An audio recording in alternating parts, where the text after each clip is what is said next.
तो हेलो दोस्तों, कैसे हैं आप सभी। आई होप आप सभी बहुत अच्छे होंगे और अच्छे से स्टडी आप लोग अभी कर रहे होंगे। और दोस्तों, आप लोग का एग्जाम में बस एक दिन बचा हुआ है और इसी एक दिन के अंदर आप लोग काफी अच्छे से मेहनत करना है, ताकि जस्ट इसके अगले दिन यानी कि जस्ट इसके अगले दिन आप लोग का हिंदी का एग्जाम है, उसमें 100 में कम से कम 90 प्लस तो नंबर आना चाहिए आप लोग का। ठीक है, उसी के बारे में आज मैं आप लोग को बताऊंगा। आप लोग यहाँ पे बोर्ड पे देख सकते हैं। अगर आपने इसको समझ लिया ना, अगर इस रूल को आपने अगर समझ लिया तो पक्का आपको 100 में 90 प्लस तो आपका नंबर आना फिक्स है। ये मेरा गारंटी है, क्योंकि मैंने भी इसी तरह यूज किया था। तो मेरा 95 या 97 याद नहीं होता, लेकिन 95 प्लस नंबर आया था हिंदी में। तो आप लोग को बस यही समझना है। बस 2 से 3 मिनट का वीडियो होगा, आप लोग पूरा वीडियो देखिएगा अंत तक। और चैनल पे नए तो चैनल सब्सक्राइब कर लीजिएगा और वीडियो को लाइक करना नहीं भूलिएगा। ठीक है, तो देखिए सबसे पहले आप लोग को यही समझना है कि यहाँ पे देखिए लिखा हुआ है हिंदी, और हिंदी का एग्जाम है जस्ट 15 तारीख को आपको। ठीक है, तो सबसे पहले तो आप लोग जाइएगा तो वहां पे क्वेश्चन मिलेगा आप लोग को। और देखिए क्वेश्चन 2 तरह का होता है, आप लोग को ही मालूम है। क्वेश्चन एक होता है जिसमें ऑब्जेक्टिव आएगा,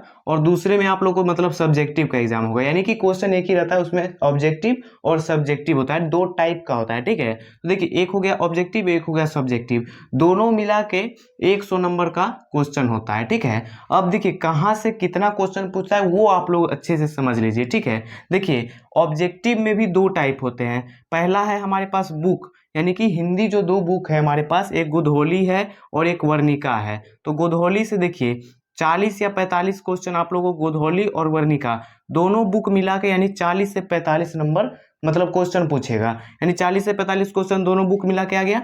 अब यहाँ पे देखिए व्याकरण है इसी में ऑब्जेक्टिव में, तो व्याकरण से जो है यानी ग्रामर से 5 से 10 पूछेगा। अगर इस यहाँ पे 40 पूछा तो 10 व्याकरण से भी ऑब्जेक्टिव आएंगे। अगर इसमें 45 पूछ लिया मतलब ऑब्जेक्टिव, तो यहाँ से व्याकरण से 5 आएंगे। तो टोटल प्रश्न यहाँ से 50 आ गए, यानी कि 50 नंबर के यहाँ से ऑब्जेक्टिव में आ गए। अब देखिए सब्जेक्टिव की बात करते हैं तो यहाँ भी 50 नंबर का है, इसमें थोड़ा सा ध्यान से समझिएगा। देखिए सबसे पहले तो यहाँ पे दोनों बुक है, यहाँ पे एक गोधोली और एक वर्णिका, दोनों बुक से यहाँ पे देखिए लघु उत्तरीय प्रश्न और दीर्घ उत्तरीय प्रश्न दोनों आते हैं। यानी कि लघु उत्तरीय प्रश्न यहाँ पे देखिए 5 क्वेश्चन आप लोग को बनाना है, यानी कि वो 10 पूछता है, आप लोग को 5 बनाना है। और प्रत्येक जो क्वेश्चन है वो 2 नंबर का होता है, यानी कि 5 बनाइएगा तो 10 मार्क्स का हो जाएगा। तो 10 नंबर यहाँ पे हो गया। और देखिए दीर्घ उत्तरीय प्रश्न पूछेगा, इसमें से 2 क्वेश्चन पूछेगा, यानी कि दीर्घ उत्तरीय प्रश्न लंबा वाला क्वेश्चन जो होता है, तो 2 क्वेश्चन पूछेगा, उसमें से आप लोग को 1 बनाना है।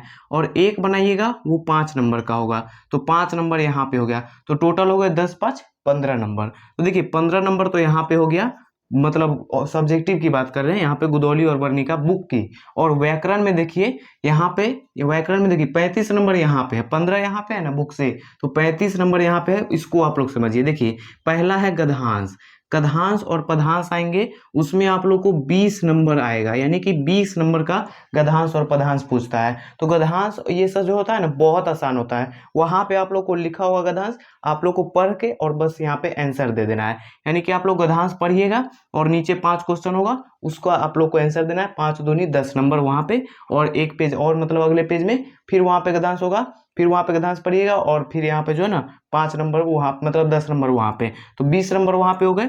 अब देखिए निबंध, दूसरा में है निबंध। तो निबंध देखिए निबंध लिखना होगा, जैसे कि किसी पे दे देगा आप लोग को। यहाँ पे देखिए इस बार हो सकता है सरस्वती पूजा जो है पहले है 14 तारीख को है, तो आप लोग पूरा सरस्वती पूजा के बारे में निबंध तैयार कर लीजिएगा, क्योंकि पूरा यही हो सकता है, चांस यही आएगा, या तो प्रथम पाली में या तो द्वितीय पाली में, दोनों में से किसी एक पाली में मतलब सरस्वती पूजा पे जरूर आएगा। इसीलिए आप लोग रेडी करके रखिएगा, ये निबंध अच्छे से तैयारी कर लीजिएगा।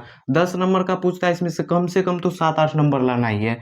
ठीक है, तो इसका आप लोग तैयार कर लीजिएगा। अब तीसरा में देखिए यहाँ पे ध्यान से समझिए कि पत्र, पत्र आप लोग को लिखना तो आता ही होगा, 10 में आ गए तो पत्र लिखना तो आता ही होगा। और संवाद, तो पत्र और संवाद पूछेगा, जिसमें से आप लोग को कोई एक बनाना है। जैसे पत्र अगर लिखते हैं तो भी 5 नंबर, संवाद लिखते हैं तो भी 5 नंबर। संवाद क्या होता है, जैसे 2 जैसे पूछ देगा कि कंप्यूटर के बारे में 2 मतलब आपसी मतलब बच्चे के बीच के संवाद लिखे, बातचीत को लिखे, तो वही वहां पे लिखना होता है। तो संवाद हो गया और पत्र हो गया। पत्र तो आप लोग सिंपल है, लेटर लिखना आता है, वो जैसे प्रधानाध्यापक के पास लिखना है तो वो लिख लीजिएगा। तो 5 नंबर यहाँ पे हो गया। तो यहाँ पे आप लोगों ने सब्जेक्टिव का समझ लिया।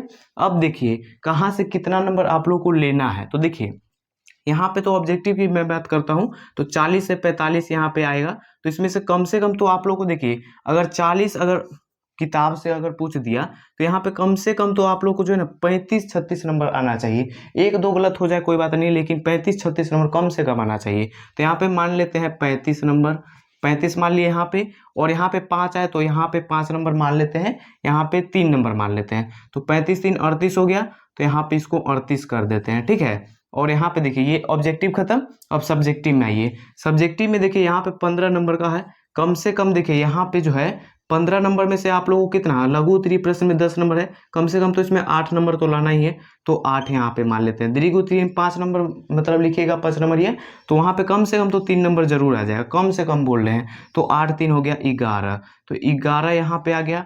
अब जैसे यहाँ पे जोड़ लेते हैं, 35 नंबर का यहाँ पे है तो गधांश लिखिएगा 20 नंबर का, तो यहाँ पे कम से कम तो 18 नंबर आ ही जाएगा, इसमें कोई डाउट नहीं है। और निबंध लिखिएगा 10 नंबर का, तो कम से कम 8 नंबर तो दे ही देगा। अगर आप लोग अच्छे राइटिंग करते हैं तो 10 में 10 भी दे देगा, ठीक है। तो संवाद की बात कर ले तो यहाँ पे 5 नंबर का है, इसमें भी 3-4 नंबर मिल जाएगा, तो यहाँ पे 4 नंबर मान लेते हैं, 8 4 हो गया 12, और 12 यहाँ पे 18 है, तो 18 यहाँ पे जोड़ लेते हैं, तो कितना हो गया 18 और 12 हो गया 30 नंबर। तो 30 नंबर यहाँ, और यहाँ पे कितना था 11, तो 30 10 40, 40 और यहाँ पे कितना है 40, यहाँ पर भी 40 मान लेते हैं, तो 80 नंबर यहाँ पे हो गया। और अपन यहाँ पे मैंने काट छाट के बताया हूँ ना 80 नंबर, अगर आप लोग अच्छे से बनाते हैं तो 90 प्लस नंबर आएगा, ठीक है। यहाँ पे तो मैंने पूरा काट उठ के बताया अपने मन से, ठीक है। तो अगर आप लोग अच्छे से बनाइएगा तो आप लोग 90 प्लस नंबर पक्का आएगा, 95 प्लस भी आ सकता है। तो उम्मीद करता हूँ कि आप लोग को यह पूरा अच्छे से समझ में आ गया हुआ रूल कि कैसे ऑब्जेक्टिव आता है, कैसे सब्जेक्टिव और कहाँ कहाँ से आता है। तो अब आप लोग को इसी बेस पे तैयारी करना है। ऑब्जेक्टिव जो है आप लोग जितना ज़्यादा बुक चैप्टर वाइज चैप्टर आप लोग को मतलब ऑब्जेक्टिव बुक होगा उसमें से आप लोग याद कर सकते हैं। व्याकरण आप लोग याद कर सकते हैं, वो भी होगा मतलब ऑब्जेक्टिव बुक में भी होगा हिंदी के बाद। अब जो है यहाँ पे गुधौली है, इसका क्वेश्चन भी आप लोग जो है चैप्टर बाय चैप्टर मेन याद कर सकते हैं जो भी आई हो। और यहाँ पे जो है यहाँ पे गद्यांश है, गद्यांश का आप लोग प्रैक्टिस कर लीजिएगा 1-2 बार, अभी है एक दिन। और निबंध पे सरस्वती पूजा पे आप लोग को अच्छे से याद कर लेना है, हो सकता है कि वो आ ही जाए, वो पूरा फुल्ली गारंटी है 99.99% है कि वो आ सकता है, क्योंकि जस्ट एक दिन बाद है ना, तो आ ही जाएगा। और प्रश्न यहाँ पे पत्र है, तो पत्र और संवाद सब लिखना तो आप लोग जानते ही। तो अब चलिए मिलते हैं नेक्स्ट वीडियो में, तब तक के लिए अगर आप लोग चैनल पे हैं तो चैनल को सब्सक्राइब कर लीजिएगा और वीडियो को लाइक करना नहीं भूलिएगा, और एक प्यारा सा कमेंट करके बताइएगा आप लोग को ये वीडियो कैसा लगा। चलिए मिलते हैं नेक्स्ट वीडियो में, तब तक के लिए बाय बाय दोस्तों।